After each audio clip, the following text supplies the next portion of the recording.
Пиковая дама. Одна из русских классиков для элевела из русского языка.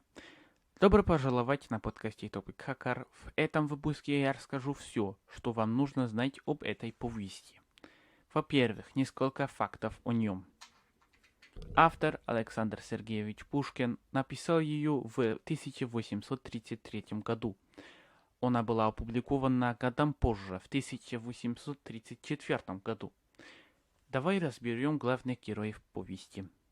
Герман – это военный инженер. Его отец, немец, не оставил ему состояние. Он не хочет, как говорит Пушкин, жертвовать необходимым в надежде приобрести излишнее.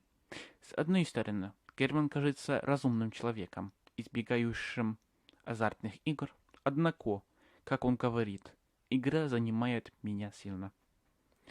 Когда в первом главе он слышит от Томского, карточного игрока, о той тайне 3 карт, он начинает одержим ее получением.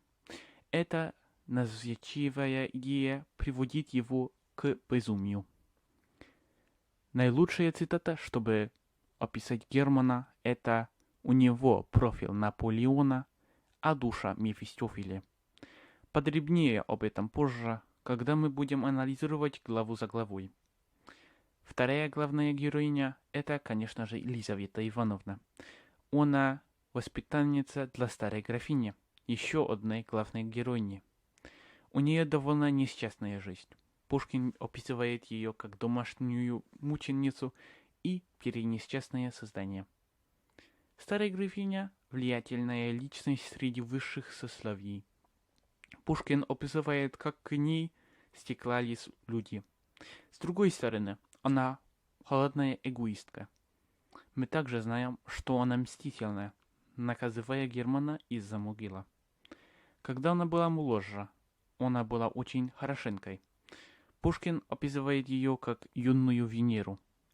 Потеряв за это время целое состояние, она узнает о тайне 3 карт от графа Сен-Жермена. Это позволяет ей не только выплатить долги, но и выиграть много денег. Четвертый главный герой – Томский, роль которого в первой главе самая важная. Он тот, кто рассказывает Герману о тайне 3 карт, от которого зависит сюжет. Можно сказать, что Томский является катализатором истории, так как без него Герман не был бы одержим поисками про тайну 3 карт. Давай разберем главные темы повести. Главные темы повести «Пиковой дамы» – это, конечно, любовь, наказание и сумасшествие. Тема любви раскрывается на примере неудачной любви между Елизаветой Ивановной и Германом. Однако, как мы узнаем позже, это не настоящая любовь. Герман использует Елизавету, чтобы добраться до старой графини, от которой он хочет получить секрет 3 карт. Темы наказания и сумасшествия тесно связаны.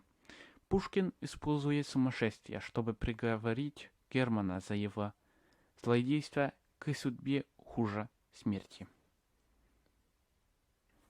Большое спасибо за то, что вы слушали это краткое изложение пушкинской «Пиковой дамы». Подпишитесь и следите, чтобы получить следующие выпуски.